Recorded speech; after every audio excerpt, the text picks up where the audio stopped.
하나님 주신 말씀 함께 보도록 하겠습니다. 마태복음 13장 10절에서 17절까지의 말씀, 그리고 34절과 35절의 말씀을 저와 교독하도록 하겠습니다.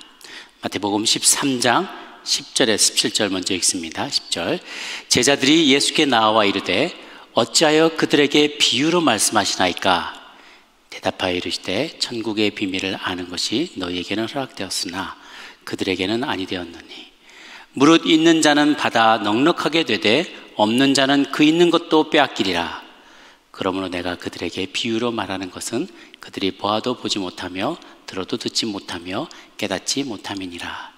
이사야의 예언이 그들에게 이루어졌으니 일렀으되 너희가 듣기는 들어도 깨닫지 못할 것이요 보기는 보아도 알지 못하리라.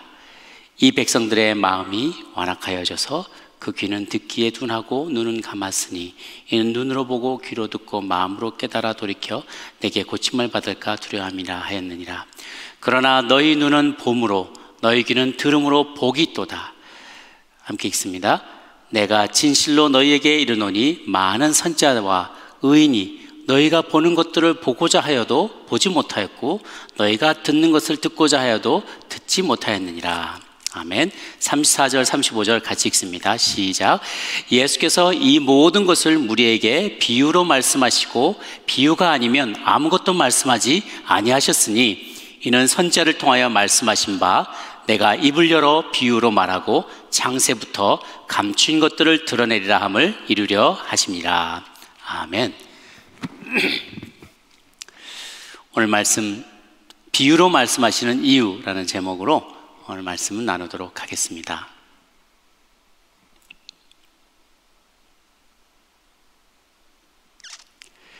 예수님의 가르침을 보면 가르침의 많은 부분이 비유를 통해서 선포된 것을 알 수 있습니다. 왜 비유를 쓰셨을까? 물론 예를 들어서 쉽게 설명해 주시려는 그런 이유도 있고요, 또 우리의 생각을 자극해 주시려는 그런 목적도 있을 것입니다. 예수님이 쓰신 비유를 보면 우화 같은 비유도 쓰시고 종말에 일어날 것에 대한 어떤 계시적인 비유도 쓰시고 또 대화식의 비유도 쓰셨습니다. 예수님의 설교에서 비유가 차지하는 비중이 매우 컸습니다. 왜 비유를 그렇게 많이 사용하셔서 말씀을 전하셨을까? 사실 오늘 배경에 되는 본문도 보면은 씨 뿌리는 자의 비유, 그리고 또 씨 뿌리는 비유, 가라지의 비유, 또 감춰진 보물과 진주의 비유, 그물의 비유, 뭐 여러 가지의 비유, 떡에 누룩이 퍼져나가는 것, 천국이 그와 같이 퍼져나가는 것에 대한 비유, 또 여러 가지로 비유를 들어서 천국을 설명해 주고 계세요. 왜 이렇게 이런 비유를 자주 사용하시는 걸까? 딱 두 가지의 목적이 있는데요, 어떻게 보면 이 본문 말씀이 난해한 구절이기도 합니다. 해석이 난해한 구절이기도 한데 구약과 신약을 우리가 같이 이렇게 왔다 갔다 하면서 그 내용을 잘 살펴볼 수 있기를 바랍니다. 첫 번째, 비유를 사용하신 이유는 두 가지가 반대되는 목적인데요, 첫 번째, 예수님은 선택받지 못한 자들에게 진리를 알지 못하도록 하기 위해서 비유를 사용하셨다라고 합니다. 선택받지 못한 자들이란 어떤 자들인가? 사실 오늘 본문에 바로 시작되자마자 14절 15절에 인용된 이사야 말씀이 있어요. 이사야 예언이 그들에게 그대로 이루어지기 위해서다라고도 얘기하시거든요. 그 이사야 6장 9절 10절을 이사야 6장 9절 10절을 인용하고 있는데 이사야 6장 전체에 배경이 되는 내용들이 있어요. 1장부터 앞에 5장까지 왜 이스라엘이 그렇게 하나님 앞에서 심판을 받아야 되는지, 그들 가운데 만연한 죄악에 대해서 주님이 계속 쓰고 계세요. 왜 이스라엘은 포로로 끌려갈 수밖에 없는지, 왜 그 나라가 망할 수밖에 없는지를 쭉 적고 있습니다. 유다의 범죄자들과 위선자들과 패역한 고관들과 뇌물을 받기를 좋아하는 사람들과 가난하고 어려운 고아와 과부들을 외면하는 사람들, 자고한 교만한 사람들, 가난한 자들에게 탈취하는 사람들, 우상을 섬기는 사람들, 이런 사람들이 바로 선택받지 못한 자들이 죄인이라는 거예요. 그러면서 이사야에서 6장 9절 10절에 인용한 내용을 보면은 6장 9절 10절을 인용할 때 너희가 듣기는 들어도 깨닫지 못할 것이요 보기는 보아도 알지 못하리라.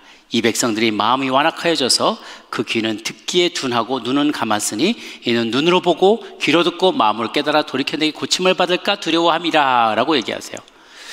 그러니까 하나님께서 이사야를 처음 선지자로 부르시는 그 장면인데요, 그에게 미션을 주시면서 물론 그때 이사야가 놀라운 광경을 봅니다. 하나님의 성전에 주의 옷자락 끝이 막 이렇게 보이면서 그 곁에 가득 차 있는 스랍 천사들의 모습을 보면서 경외감에 사로잡히는 거죠. 자기가 위대한 하나님의 선지자로 나중에 쓰임받게 되지만 스스로 하나님 앞에 설 때 내가 입술이 부정한 자다, 패역한 자라고 고백했던 거예요. 나 같은 사람을 도저히 하나님 쓸 수 없습니다. 그럴 때 스랍 천사가 그 펄펄 타는 시뻘겋게 타고 있는 숯을 가져다가 그의 입술에다 가져 대는 거죠. 왜냐하면 그가 뭐라고 했냐면 내가 화로다, 내가 망하게 되었도다. 내가 입술이 부정한 사람인데 또 나는 입술이 부정한 백성 중에서 거주하고 있는데 만군의 여호와이신 왕을 배웠으니 내게 화로다 라고 얘기를 하는 거예요. 그때 스랍 천사가 시뻘건 숯을 가져다가 이사야의 입술에 슉 하고 대주면서 내 악이 이제는 제하여졌다, 내 죄가 사해졌다라고 선포해 주시는 거예요. 그러면서 그에게 주신 미션이 오늘 마태복음 13장 14절 15절에 인용되었던 바로 그 말씀이에요. 너가 가서 이제 예언하게 될 건데 너의 미션은 이거야. 너희들이 이스라엘 백성들이 들어도 깨닫지 못할 것이요 보기는 보아도 알지 못하리라. 이 백성들이 마음이 완악해져서 그 귀가 듣기에 둔하고 눈은 감았으니 이는 눈으로 보고 귀로 듣고 마음으로 깨달아 돌이켜 내게 고침을 받을까 두려워함이라 라고 이렇게 쓰고 있어요. 그러니까 풀어서 말하면 이사야의 미션은 뭐냐면 사람들의 마음을 둔하게 해서 그들의 귀가 막히고 눈이 감기게 해라 라는 거예요. 다시요, 이사야의 미션, 이렇게 부름받은 이사야의 미션은 그 당시에 악한 이스라엘 백성들, 유다의 남유다의 백성들이 마음이 둔해지게 되고 귀가 막히게 되고 눈이 감기게 되어서 진리에 대해서 블라인드 되게 되어서 깨닫고 돌아와 고침받는 일이 없게 하라는 명령을 받았다는 거예요. 그럼 주님 언제까지 그렇게 해야 됩니까? 하나님은 우상을 숭배하고 음란하며 가난한 자를 업신여겼던 이 이스라엘 유다의 백성들이 들어도 깨닫지 못하고 보아도 알지 못하는 기머리가 장님과 같은 심판을 받게 될 것인데 언제까지냐? 그 성읍들이 다 황폐해져서 주민들 아예 살지 않게 되고 사람들이 다 떠나가고 그 중에 10분의 1만 조그만 정말 적은 숫자의 소수의 사람들만 남을 때까지 그런 일은 계속될 것이다. 그들은 진리를 바라보지 않을 것이다. 진리를 듣고 깨닫지 못하게 될 것이다 라고 합니다. 이사야 6장 13절 말씀 같이 한번 읽어볼까요? 시작. 그 중에 10분의 1이 아직 남아있을지라도 이것도 황폐하게 될 것이나 밤나무와 상수리나무가 배임을 당하여도 그 구루터기는 남아있는 것 같이 거룩한 씨가 이 땅의 구루터기니라 하시더라 라고 되어 있어요. 그리고 나서는 먼 5장이 지나서 이사야 11장에 이르게 되면 그때 하나님은 이 말씀을 선포하는 이사야가 죽은 지 700년 이후에야 성취되게 될 메시아 탄생을 예고합니다. 이사야 11장 1절 2절 말씀인데요, 같이 한번 읽어볼게요. 시작. 이새의 줄기에서 한 싹이 나며 그 뿌리에서 한 가지가 나서 결실할 것이요 그 위에 여호와의 영 곧 지혜와 총명의 영이요 모략과 재능의 영이요 지식과 여호와를 경외하는 영이 강림하시리니 라고 메시아 탄생에 예고를 하고 계세요. 그런데 그 메시아가 오신다고 해도 나중에 되라는 일이지만 사람들은 그가 진리를 말할 때 듣지 않게 될 것인 거예요. 요한복음 8장 45절에 보면 내가 진리를 말함으로 너희가 나를 믿지 아니하는도다 라고 했어요. 그 옛날에 700여 년 전에 이사야가 말씀을 선포할 때도 듣지 않았던 사람들은요, 예수님 700년 후에 메시아가 탄생해서 진리를 말할 때도 듣지 않게 된다는 거예요. 그 구약의 그 패턴이 그대로 반복되게 된다는 거예요. 엄밀하게 말하자면 이사야나 예수님이 진리를 못 듣게 만드는, 어떻게 보면 책임 소재가 이사야와 메시아인 예수님께 있는 게 아니라 그들 스스로가 마음을 닫아버렸기 때문에 진리를 듣지 않은 거일 수도 있다는 거예요. 엄밀하게 말하면 악인 스스로가 진리를 불편해하는 거예요. 그것에서 귀와 눈을 막은 것이죠. 진리를 듣지 않은 것에 대한 책임 소재가 죄인인 인간에게 있을 수 있다는 것을 여기서 다시 말해주고 있습니다. 예수님이 진리를 말했을 때 사람들은 듣지 않았고요, 진리를 들을 때 마음이 심히 불쾌했다고 얘기했어요. 반대도 그대로 성립되는 것 같습니다.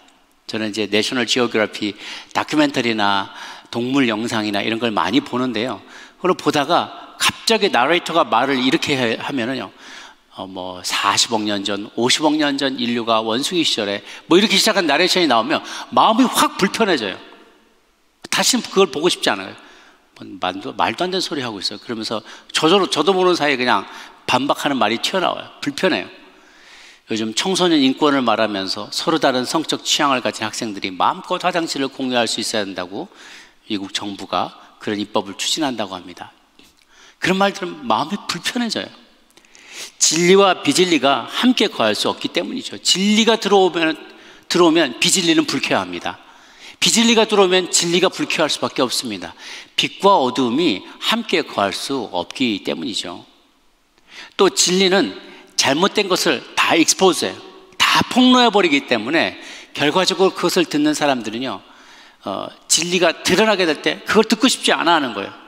듣고 싶지 않아 하고 보고 싶지 않아 하는 거죠. 이사야 당시의 사람들에게도 진리를 얘기해도 당신들 가난한 사람이 이렇게 착복하면 안 됩니다.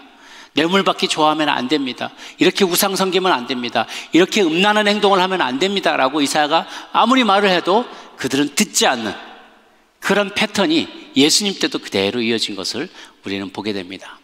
우리도 그런 걸 경험하죠.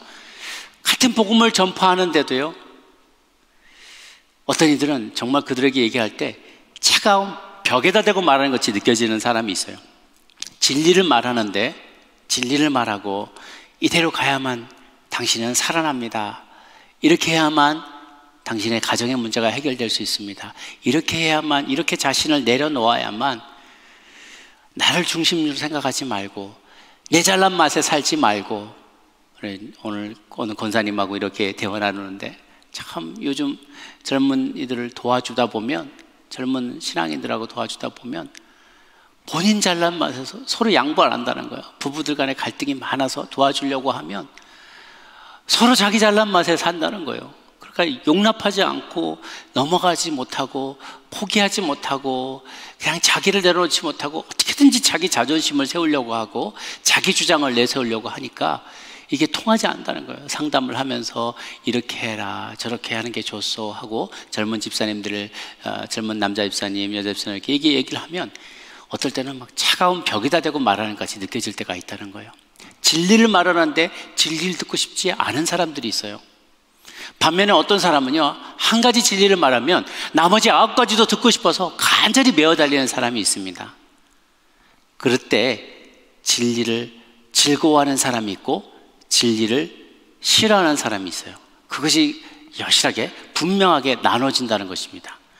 그래서 마태복음 7장 6절에 보면 거룩한 것을 개에게 주지 말며 너희 진주를 돼지 앞에 던지지 말라. 그들이 그것을 발로 밟고 돌이켜 너희를 찢어 상하게 할까 염려하라. 거룩한 것을 개에게 주지 말고 진주를 돼지 앞에 던져주지 말라는 거죠.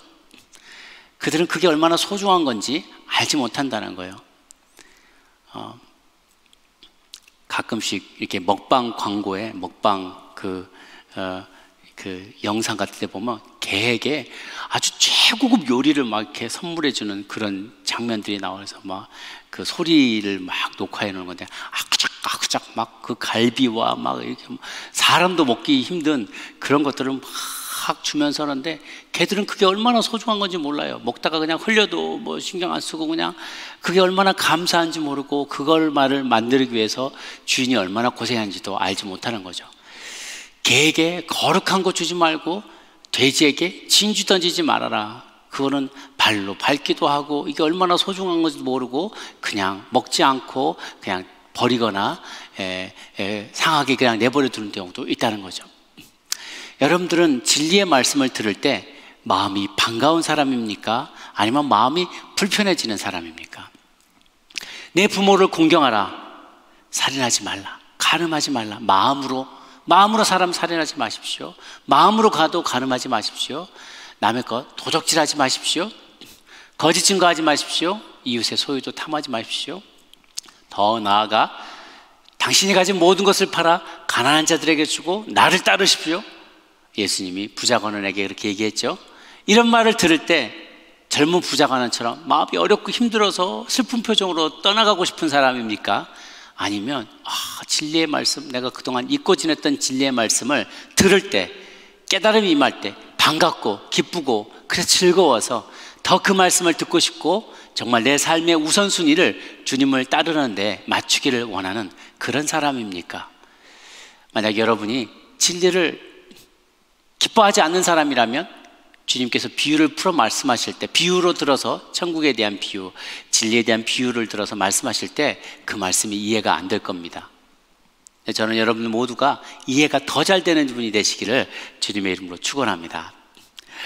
또 예수님께서 성경에 감춰진 성경을 비유를 통해서 말씀하신 두 번째 이유는 성경 속에 감춰진 진리를 드러내기 위해 비유를 사용하신 것입니다. 아까와 정반대죠. 진리를 어떤 이들에게는 감추기 위해서 비유를 사용하셨는데 또 어떤 이들에게는 진리를 더 잘 뚜렷이 이해할 수 있도록 드러내기 위해서 비유를 사용하셨다는 거예요. 창세로부터 감추어진 것을 도리어 드러내기 위해서 주님께서 비유를 사용하셨어요. 마태복음 13장 34절 35절을 뒤에 말씀을 보면 예수께서 이 모든 것을 우리에게 비유로 말씀하시고 비유가 아니면 아무것도 말씀하지 않으셨으니 이는 선지자를 통하여 말씀하신 바 내가 입을 열어 비유로 말하고 창세부터 감추인 것들을 드러내리라 함을 이루려 하심이라. 예수님의 비유의 목적, 중요한 비유의 목적은 그동안 감춰져 있던 사실 혹은 감춰져 있거나 사람들이 간과했던 내용들, 구약의 숱하게 그것이 점이 숱하게 점들이 흩어져 있는데 점과 점을 연결시키면 이것이 한 건의 멋진 그림이 되는데 연결시키지 못하고 있는 사람들에게 그것을 도와주기 위해서 비유를 통해서 더 분명하게 설명을 해주시는 거죠. 어렸을 때 아이들 그림 우리 그런 거 많이 해보시잖아요. 그림으로 이렇게 점을 많이 써서 1, 2, 3, 4, 5, 6, 7, 8, 9, 10 이렇게 점을 번호 따라서 이렇게 연결시키다 보면 나중에 UFO가 되고 기린이 되고 사자가 되고 만화 캐릭터가 되고 그런 것들을 경험해 본 적이 있을 겁니다. 아주 어렸을 때요. 마찬가지로 구약의 곳곳에 이런 진리의 말씀들이 이렇게 퍼져 있어요. 쏟아져 있어요.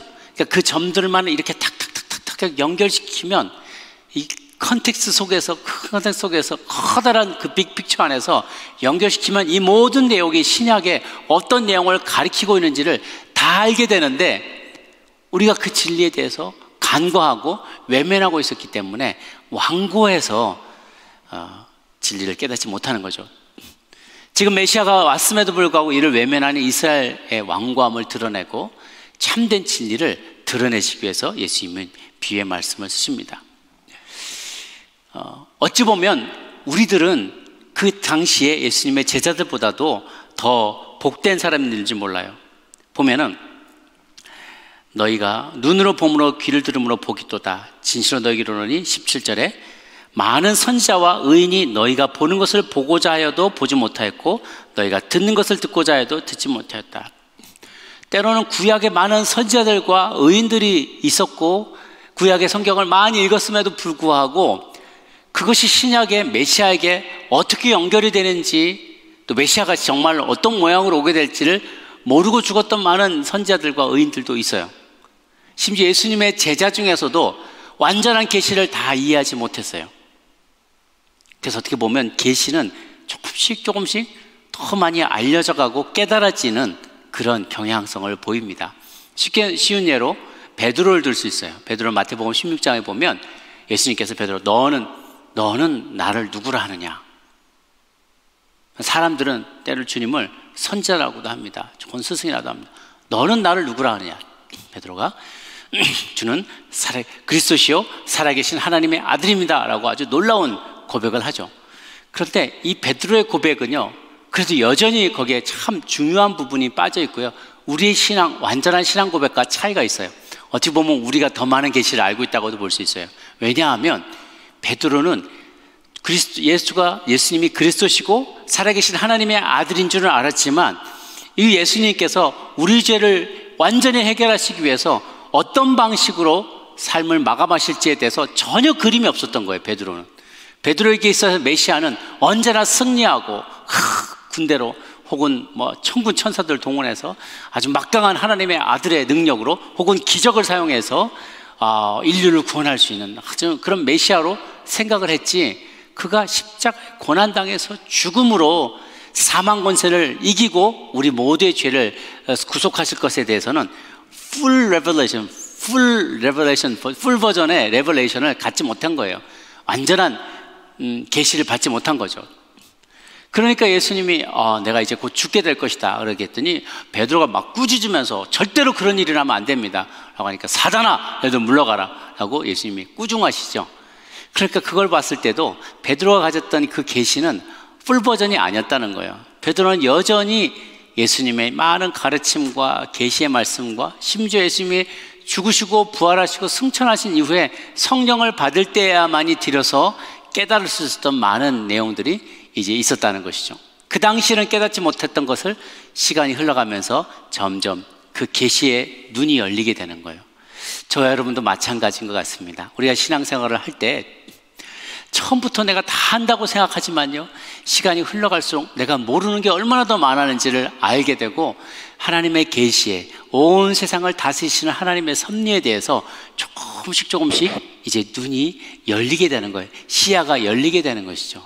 그래서 주님은 하나씩 제자들에게 비유를 통해서 제자들을 가르치십니다. 베드로라고 해서 메시아가 고난받으면서 메시아의 사명을 성취하게 될 거라는 사실을 몰라지는 않았을 겁니다. 왜냐하면 구약에 다 게시되어 있었거든요. 이사야서에 보면 곳곳에 메시아는 고난받는 종으로 소개되어 있어요. 이사야 53장에도 나와 있습니다. 속죄의 신학이 구약에 이미 다 등장합니다. 그런데 그럼에도 불구하고 베드로는 메시아 이퀄 고난받는 종이다 라는 이 등식을 이해하지 못했던 거예요. 그래서 예수님의 수제자였던 천하의 베드로도 오늘날 우리가 알고 있고 깨닫고 있는 놀라운 십자가 구속의 진리를 당시에 깨닫지 못했던 것이죠. 예수님은 이런 제자들에게 구약으로부터 하나씩 비유를 통해서 풀어내셔야만 했습니다. 기억나십니까? 엠마오 가는 길에 예수님이 두 제자를 만났을 때 그들을 보니까 아주 너무 슬퍼하더라는 거예요. 자기들은 이 사람이 예수님을 갔다가 왜 슬퍼하냐 했더니 무슨 일이 있으냐 그랬더니 당신은 지금 예루살렘에서 무슨 일이 있었는지 모르냐? 세상 사람들이 좀 다 알고 있는 일인데 그 예수라는 분이 있었다. 우리는 이분이 이스라엘을 속량할 자라고 바랐었다. 그런데 그가 이 총독이 그를 붙잡아서 십자가에 못 박아 죽어버렸다. 이제 사흘이나 지났다. 그런데 제자들이 가서 봤는데 무덤에서 시체를 찾지 못했다고 한다. 어찌 이런 해괴망측한 일이 생겨났냐. 정말 두루두루 마음 상하고 너무 어렵고 힘들다. 그러면서 슬픈 마음으로 걸어가는 거예요. 이걸 보고 예수님께서 말씀하실 때 이르시되 미련하고 선지자들이 말한 모든 것을 마음에 더디 믿는 자들이여, 그리스도가 이런 고난을 받고 자기 영광에 들어가야 할 것이 아니냐 하시고, 이에 모세와 모든 선지자의 글로 시작하여 모든 성경에 쓴 바 자기에 관한 것을 자세히 설명하시니라 라고 했어요. 그 자세히 풀어주니까 모세 율법에 나온 이야기, 모세 오경에 나온 이야기, 선지자들이 썼던 많은 예언의 글들, 이런 것들 가운데 예수님을 계시하고 보여주고 있는, 암시하는 많은 내용들을 이게 이거야, 이게 나를 얘기하는 거야, 이게 예수님을 말한 거야, 그리고 그 사람이 바로 나야 라고 얘기했을 때, 그 말씀을 풀어드릴 때 제자들 눈이 밝아지면서 바로 그분이 예수인 것을 깨닫게 되었죠. 그래서 진리는 주님께서 풀어주셔야만, 비유를 통해서 우리가 가르쳐 주시고 또 풀어주실 때 우리는 진리를 조금씩 조금씩 더 많이 알게 돼요. 그런데 재미난 것은 진리를 한번 알게 되면 아는 사람은 더 넉넉해지고 이 파이가 점점 커져가는 거예요. 눈덩이처럼.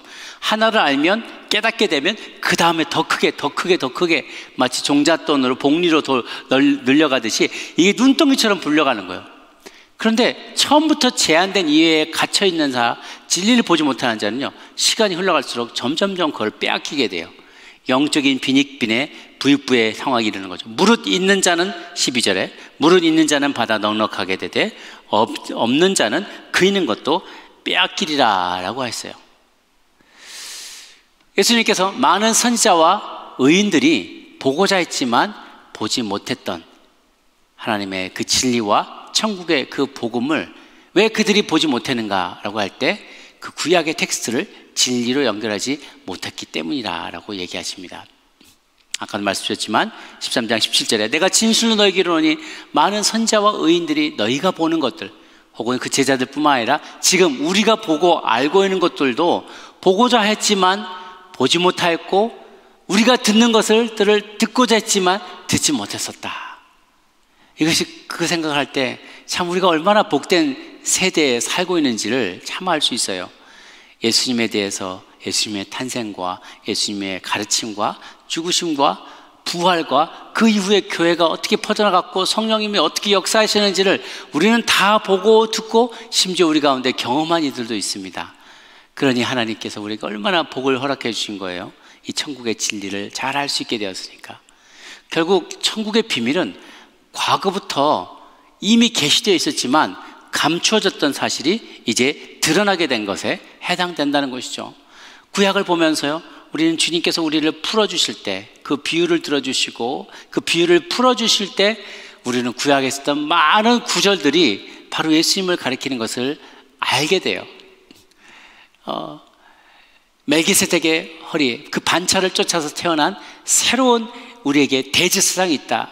그분이 바로 예수님입니다. 그 멜기세덱, 아브라함과 멜기세덱의 이야기를 전해 듣던 그 당시 구약의 사람들은 그게 누구를 가리키는지 몰랐을 거예요. 그런데 레위 지파에 속하지 않은 새로운 대제사장의 계보가 있다. 멜기세덱의 반차를 쫓은 새로운 대제사장이 있는데 그분이 바로 예수님이고 우리를 위한 희생의 양이 되시면서 또한 동시에 대제사장이 됐다라는 것을 알게 되죠.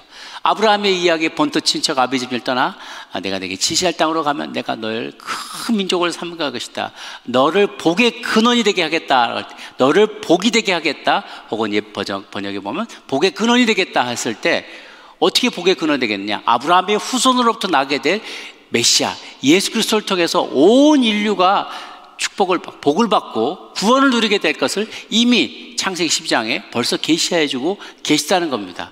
거기에 나오는 많은 인물들이 다윗 왕이 고난을 당하며 핍박을 당하며 쫓겨다니면서 어려움을 당하던 이 모든 것이 실제로 또 메시아를 상징적으로 보여주고 있다는 것, 예표하고 있다는 것을 우리가 또 나중에 알게 되죠. 이사야 53장에 보면 고난받는 종의 이야기가 많이 나옵니다. 그가 찔렸지만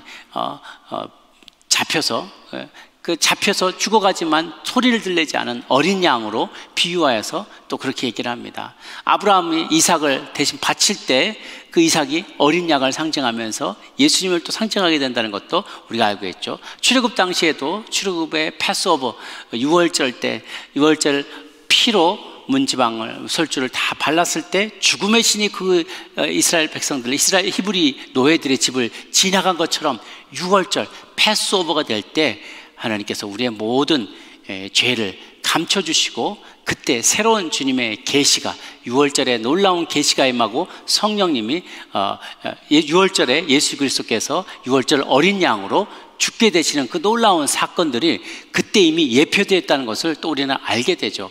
구약의 많은 부분에서 많은 부분에서 예수님이 어느 곳에 태어날 것과 어떤 고난을 당하게 될 것과 어떻게 죽음에 이르시게 될 것과 시편에서 나무에 달린 자의 이야기들이 계속 나오죠. 그가 나무에 달려서 어떻게 죽게 될 것과 또 우리가 뭐 생각 계속 나죠. 우리 광야에서 노뱀 낙박대기에 매달린 노뱀을 바라보는 자마다 병을 다 낫게 될 것이다. 우리가 우리 죄를 지고 십자가에 죽으신 그 예수님을 바라볼 때 다 병이 낫게 되고 구원을 받게 될 것이다. 곳곳에서 구약의 곳곳에서 비유를 통해 상징을 통해 이후에 오게 될 메시아를 계속해서 가리키고 있고 그가 오시게 될 것을 가리키고 있는데 들을 귀 있는 자는 듣게 된다는 거예요. 볼 눈이 있는 자는 보게 된다는 거예요. 믿음 있는 사람 그것을 받아들이게 되는데 내가 바로 그다, 내가 바로 메시아라고 할 때 그 진리를 받기 싫어하는 사람, 하나님 인정하지 않는 자는 사람은 그 비유를 통해서 오히려 감춰지게 된다는 것이죠. 믿는 자들에겐 그 비밀이 더 열리게 된다는 것이죠. 깨달아지게 된다는 것입니다. 결국 주님은 과거로부터 이미 계시되어 있지만 사람들이 강구하고 있었던 이게 이건가? 1번이 2번으로 연결되고 3번으로 연결되네. 닷을 연결시키지 못해서 메시아라는 완전한 그림을 깨닫지 못하던 많은 사람들에게 이것을 진리로 드러나 보이게 해주시는 것이죠. D.A. 칼슨이라는 유명한 신학자는 이렇게 얘기를 합니다. 그럼 진리가 그렇게 밝게 계시되기를 원한다면 아예 그냥 이사야 6장이나 11장이나 53장에 시원하게 그렇게 다 써버리지 그랬냐. 앞으로 700년 후에 로마라는 제국의 어거스투스가 통치할 무렵에 갈릴리 원래 나사렛에 요셉과 마리아라는 사람이 살게 될 것인데 그들은 유대의 후손이 될 것이고 결혼하게 될 건데 아들을 낳았는데 그가 예수라가 될 것이다. 그가 메시아가 될 것이다. 뭐 이런 얘기를 쭉 그냥 다 써버리면 안 되겠냐는 거예요. 쓰지 그랬느냐. 사람들이 그렇게 얘기를 할 때 그러면 사람들은 로마 제국이 뭔지를 어떻게 알았겠냐. 시저라는 말은 또 어떻게 알았겠으며 갈릴리 나사렛 요셉과 마리아라는 사람은 또 얼마나 많았겠느냐. 그럼 그 사람들은 이름이 요셉이고 마리아라는 사람은 아이 낳을 때마다 얼마나 불안에 떨면서 살겠느냐. 인구조사 받으러 베들레헴에 내려갔다가 헤롯 왕의 박해를 피해 이집트로 도망갔다 올게 될 것이다. 다 써 있으면 헤롯 왕이 속겠느냐는 거예요. 그럼 이집트로 도망갔다가 돌아올 좀 기다려가지고 계속 추적대를 보내지 않았겠느냐. 그 뒤로 목수를 자라다가 나중에 빌라도가라는 총독에 의해서 십자가형을 받아 온 인류를 위한 대속제물로 죽게 될 것이다. 이름까지 다 써놨으면 이걸 믿어라 하고 속 시원하게 쓰지 않았겠느냐. 그러면 그때 빌라도라는 사람이 이 말씀을 구약의 성경을 다 만약 이사야서에 써 있다는 것을 읽게 되면 그럼 그 빌라도가 그런 판결을 내리겠느냐 말. 자기 운명을 알고 인류가 멸망할 때 인류가 다 없어질 때까지 자기 이름에 오명을 씌우게 될 사건에 자기가 주인공이 될 걸 알았다면 그가 그런 판결을 내렸겠느냐는 거예요. 그러니까 우리 생각에는 역사가 이렇게 펼쳐질 거니까 속 시원하게 그냥 다 계시해 주시지 왜 이렇게 자꾸 비유로 말씀하시고 그 이름을 숨기고 누군지 모르는 나라 이름으로 쓰고 그 이세에게 싹이 나게 될 것이고 막 이렇게 얘기를 하면 싹이 뭘 말하는 걸까? 이걸 시원하게 얘기하지 않은 이유는 그렇게 그 일들을 다 적어 놓으면은 그 일이 이루어지겠느냐는 거죠. 그죠? 우리가 상식으로 생각해 보아도. 그래서 이 말씀에는 비유에는 또 역사에는 감추인 부분이 있어야만 되는 거예요. 비유가 되는 부분이 있어야 되는 거예요. 비유를 이 말씀이 이루어지는 것을 원치 않는 자들은 이것을 볼 때 그 말씀을 이루어지지 않도록 하기 위해서 모든 수단을 방법을 동원해서 막으려고 하겠죠. 그러나 그 말씀이 이루어지기를 소망하는 자들에게 이루어지기를 바라는 믿는 자들에게는 이것이 하나님께 놀라운 소망이 되는 거예요. 언젠가 이세에게서 한 싹이 나오게 될 것이다. 이세라는 사람에게서부터 또 귀한 자손이 태어나게 되겠구나. 그건 막연하지만 그러나 분명한 믿음을 갖고 살아가게 되는 거예요. 언젠가 우리 모두에게 유월절이 오게 될 건데 온 인류의 죄를 대신 지고 가실 어린 양과 같은 사람이 나오게 될 것이다. 유월절 어린 양과 같이 혹은 아브라함이 이삭을 잡아 죽이려고 했을 때 대신 죽게 되었던 그 어린 양과 같이 우리를 대신해서 대신 죽을 어린 양이 올 것이다 라는 그런 믿음을 갖게 될 거고 또 혹은 그것이 지나갔다 할지라도 지나간 그 사건을 보고 해석하면서 먼 훗날 그분이 바로 어린 양이었구나, 비유가 그렇게 성취가 됐구나 라는 것을 깨닫게 될 때 우리의 믿음이 고양되게 되는 것이죠. 그래서 하나님은 여러 목적을 가지고 비유를 불어 쓰시는 것이에요. 비유를 들어서 설명해 주시고 상징으로 예언하여 계신 것을 우리가 보게 됩니다. 하나님 나라는 여러분 처음부터 거대한 모습으로 다가오지 않는다고 했어요. 처음에는 우리 마음에 뿌려진 조그만 말씀의 씨앗으로 우리에게 다가옵니다. 하나님 나라, 우리가 진리를 깨달아가는 과정도 그렇죠. 구원이란 도대체 어떻게 이루어지는 걸까? 조그만 말씀의 씨앗이 뿌려져요. 그러니까 구원받은 자는 이러한 기쁨이 있구나. 삶에서 이런 열매를 맺게 되면서 막 그게 커져가는 거예요. 이 소망도 커져가고 하나님 나라의 그 영향력도 커져가고요. 내 삶을 지배하는 하나님의 말씀의 능력도 커져가요. 그게 30배가 되고 60배가 되고 100배가 되고 점점점 자라나가는 그런 모습을 우리는 보게 되는 것이죠. 그럴 때 우리의 깨달음이 커져가는 거예요. 빈익빈 부익부, 이런 깨달음을 점점 키워나가는 사람은 점점점 그 믿음이 담대한 믿음을 갖게 되고요. 그렇지 못한 이들은 점점점 그것이 위축되게 되는 것이죠. 이 모든 말씀을 다 나눴을 때 마태복음 13장 51절 52절에 제자들에게 주님이 이렇게 물어보셨어요. 이 모든 것을 깨달았느냐 하시니 대답하되 그러하오이다. 예수께서 이르시되 그러므로 천국의 제자된 서기관마다 마치 새 것과 옛 것을 그 곳간에서 내오는 집주인과 같으니라. 새 것과 옛 것은 옛 진리와 새 진리, 구약과 신약이죠. 신약과 구약을 넘나들면서 그곳에서 필요한 것들을 능히 꺼내어서 그것으로 자양분을 삼는 그런 집주인과 같이 말씀을 잘 깨닫는 천국의 제자된 자들은 이 모든 말씀들을 언제든지 필요할 때마다 꺼내어서 그 말씀의 혜택을 누릴 수 있게 된다는 것입니다. 주님께서 비유로 하나님 나라에 대해 설명해 주실 때 아기들은 듣고도 이해도 못하고 보아도 깨닫지 못하면서 강팍한 마음으로 저주하며 떠나갈 것입니다. 그러나 의인들은 기가 막힌 그 비유의 말씀을 듣고 깨달으면서 마음에 깊이 새기고 씨앗을 심게 되고 그 안에서 하나님의 나라를 키워가게 될 것입니다. 사랑하는 성도 여러분, 우리 하나님 예수 그리스도의 비유의 말씀과 성경의 많은 상징의 말씀들을 들을 때 속 시원히 이해되지 않는 부분이 많이 있습니다. 그때와 우리 사이에 역사의 간극이 굉장히 길기 때문에 이해되지, 문화적인 차이 때문에 또 이해가 안 되는 부분이 있지만 어떤 부분은 주님께서 우리가 씨름하면서 그 비유를 하나하나 해석해가는 그런 즐거움을 주님과 함께 만끽하기를 원하십니다. 그런데 반대로 의심하는 자들에게는 이것이 자꾸만 차단이 될 거예요.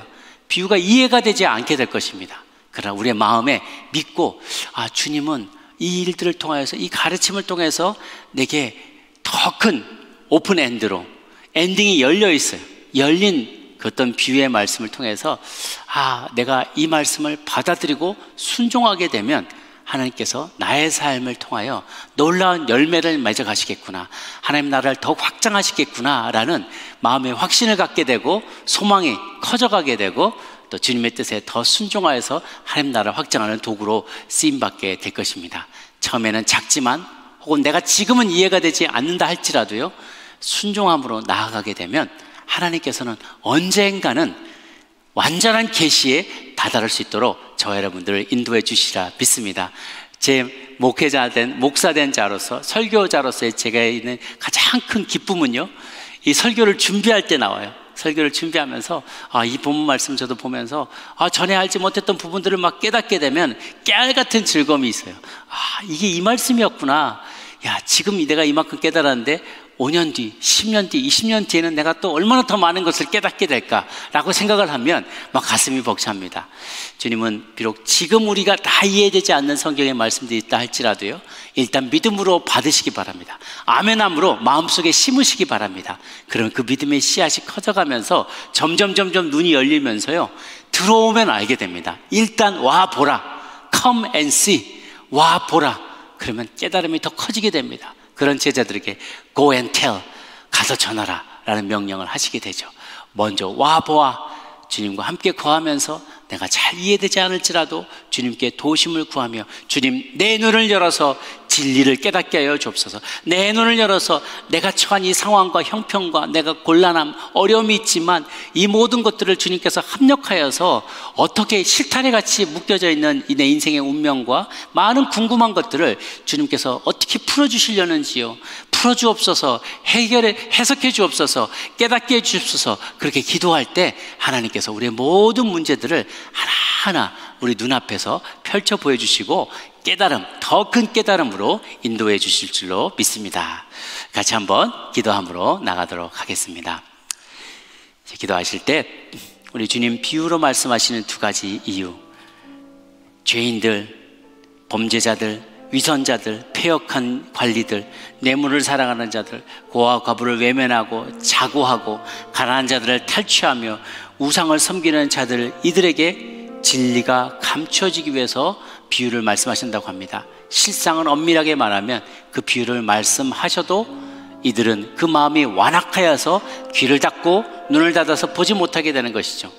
그러나 믿는 자들을 주의 말씀에 순종하고자 하는 자들에게는 그동안에 감춰졌거나 간과했거나 이해하지 못했던 부분을 주님께서 이 비유를 통하여, 상징을 통하여, 가르침을 통하여 이것이 더욱더 여실히 분명하게 드러나게 해주신다고 약속하셨습니다. 주님, 우리의 삶에 해석되지 않는 부분들이 해석되게 도와주시옵소서. 주님, 도와주셔서 우리의 눈을 열어주시옵소서. 진리의 빛을 보게 하여 주옵소서. 하나님, 우리의 귀에 말씀하여 주시고 우리의 눈을 밝혀주셔서 그동안 하나님 우리가 미련하여서 불신앙 때문에 보지 못하였던 하나님의 놀라운 진리의 말씀들이 깨달아지게 하여 주시옵소서. 우리 같이 한번 동성으로 주님의 깨달으심이 임하기를 원하며 계시가 임하기를 소망하는 마음으로 기도하며 나가도록 합니다. 함께 기도하겠습니다. 살아계신 하나님 아버지, 주님 우리에게 계시하여 주옵소서. 주님 우리에게 보여주시옵소서. 알지 못하는 말씀, 구약의 말씀과 신약의 말씀, 새 것과 옛 것을 자유자재로 끄집어내며 그것을 하나로, 하나의 점으로 묶어가며 하나의 선으로 이어가면서 주님의 큰 그림을 그려나갈 수 있기를 원합니다. 우리를 향한, 우리 가정을 향한, 우리 교회와 이 나라와 민족을 향한, 열방을 향한, 온 세상을 향한 하나님의 커다란 그림을 우리가 이해할 수 있도록 주님 보여주시옵소서. 하나님, 그래서 그 과정 가운데 지금 당장 보여지지 않고 지금 당장 이해가 되지 않고 지금 당장 깨달아지지 않을지라도 인내함으로 주님께 아뢰므로 귀를 열고 마음의 문을 열고 눈을 열어서 그 진리를 곰곰이 묵상하며 연구하게 하여 주시옵소서. 그리할 때 하나님, 우리 앞에 시온의 대로가 펼쳐질 걸로 믿습니다. 주님께로 나아가는 길, 주님을 만나는 길이 정말 그 골짜기가 메워지고 산이 깎아짐으로 주님께서 오시기에 편하는 길, 왕이 오실 수 있는 왕의 대로가 준비되게 하여 주시옵소서. 그렇게 주님을 맞이하는 저희들 모두가 되기를 원합니다. 불신앙으로 인하여 자신의 눈과 귀를 막아서 주님의 진리의 말씀과 천국의 비유를 이해하지 못하는 자들처럼 하나님 불행한 운명에 빠지지 아니하고 하나님, 우리가 하나님 어찌하든지 간에 예배하는 가운데, 말씀을 묵상하는 가운데, 진리의 말씀을 듣는 가운데 깨달음이 임하게 하여 주옵소서. 성령이 임하게 하여 주옵소서. 우리의 귀를 열어 주옵소서. 주님, 우리의 눈을 열어 주시옵소서. 보게 하여 주시옵소서. 깨달아지게 하여 주옵소서. 하나님, 내가 이해할 수 없는 형편과 상황 가운데, 곤란한 가운데, 난관 가운데 봉착하여서 하나님 절망 가운데 있을지라도 말씀을 펼쳐 읽을 때 이 말씀이 그러한가 하여 정말 곰곰이 묵상하고 말씀을 정말 사모할 때, 은혜를 사모할 때 주님께서 깨달음이 임하게 해줄 줄로 믿습니다. 말씀을 통하여, 설교를 통하여, 묵상의 시간을 통하여, 경건서적을 통하여, 1:1 양육을 통하여, 우연히 마주친 성도들의 기도의 말씀을 통하여, 또한 도전의 말씀을 통하여 우리의 삶에 깨달음이 임하기를 원합니다. 또한 깨달음이 우리의 삶의 체험으로 나타나고 열매로 나타날 수 있게 하여 주옵소서. 그래서 우리가 능치 못할 일이 없는 믿음의 성도들 되게 도와주시고 주님의 제자답게 정말 그 모든 진리를 깨달아 알므로 더 많은 이들에게 그 진리를 나눌 수 있는 우리 모두가 되게 하여 주시옵소서. 고마우신 주님, 천국의 제자된 서기관마다 마치 새 것과 옛 것을 그 곳간에서 내오는 집주인과 같다고 하였습니다. 주님의 진리의 말씀을 자유자재로 인용하며 필요할 때마다 말씀에, 내가 그 말씀의 깨우침을 통하여, 인도하심을 통하여 바른 길, 주님이 기뻐하시는 그 길로 나아갈 수 있게 주님 인도하여 주시옵소서. 감사드렸고 모든 것 살아계신 우리 주님 예수님의 이름으로 기도 올려옵나이다. 아멘. 함께 자리에서 일어나셔서 우리 좋으신 하나님 찬양하며 나가도록 하겠습니다.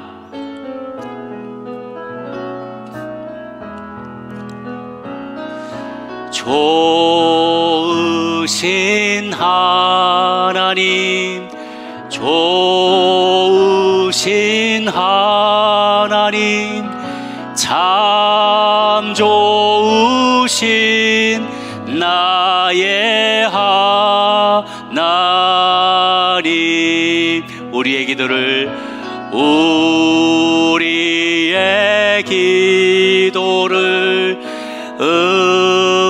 응답해 주시는 참 좋으신 나의 하나님.